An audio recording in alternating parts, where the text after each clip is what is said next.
I have been to many places in the Philippines, lived in many cities in the Philippines, and among the places I lived, my most favorite one is here abroad in Singapore.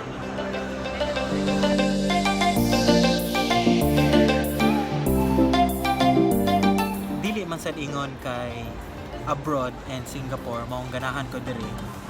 It's because when I lived in Mindanao, Marge was not able to go there because her parents was cared for her. And since she's living here, mas nindot arian, makasuri-suri mi together, na paborito na ko siya.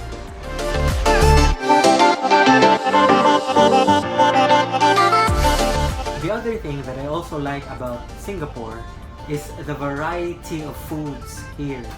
In the Philippines, there are a variety of foods per region, so you can eat some food from Pampanga or from Ilocos or from Bacolod. But here, this country, you eat also foods from different countries, from China, from Malaysia, from Thailand. A lot of foods here. So good, excellent food.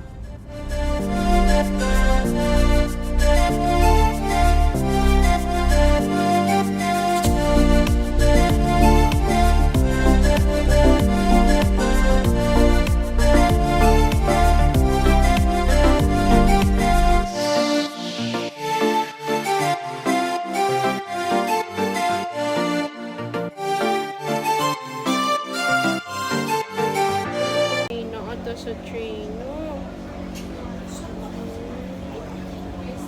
His first train ride.